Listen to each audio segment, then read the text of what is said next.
You're starting strong with the hierarchy of the meaning of life. What's that all about? Well, you can see meaning as a notification. When you ask yourself what's the meaning of life, it's not that you have to give yourself an answer. There is no answer specifically. It's a sort of a superposition. Then you break it down. There is being and doing, enjoying and striving, yin and a yang at an extremely high level. Now, let's break it down even further. You have the past, the present, and the future. We, in a sense, are timeless beings. We do not exist technically in the present at all. We have a lag about 50 milliseconds. We don't live in a literal present. For example, if I ask you, how are you? And we meet each other every day, then that means how was yesterday, how is today, and what are you up to? If we meet every 3 months, then the question is different. The question is, what have you been doing with 3 months and what's your plan further?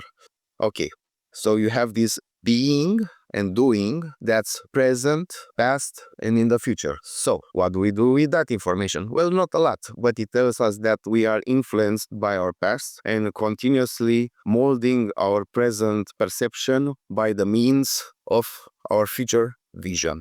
Okay, let's move forward. What are we made out of? We have instincts, we have emotions, thoughts, and overall perceptions, like a bubble. Okay, well, what instincts? There's a difference between I have to move, or I'm safe, or I'm not safe, and I'm enjoying a fine wine, or a nice bed, or, hey, sex. There are different categories of instincts. The very, very, very basic ones, this is all based on colors. This is the red realm. If you have a bug on you, you just react. You don't think. That's the reptilian reactionary instincts. Now, imagine that you're sipping on a glass of champagne after you had a bath and you're in a robe and your kids are not around, you're just relaxed, cool. Now imagine that you're on the field working and you have a bottle of champagne. You're just gonna chug that. It's about calories and lowering anxiety. It's not about pleasure. We have already two instances of instincts. Emotions. This is a simple one. Compassion, aggression, love, hate. Now, the mind, thoughts. We've all heard this idea in corporations especially. You have the creative mind and the logic mind, or as they usually call it, soft skills. So that's a type of mind. And the hard skills, in my case, soft skills, talking to the client, talking to your colleagues, and the hard mind, which is the logical counterpart of it, and overall perceptions. We have already 7 categories. Is that it? Well, no. You have a receptive and an emittive part. So it's part receiving or having, which is passive, or giving or generating. So you have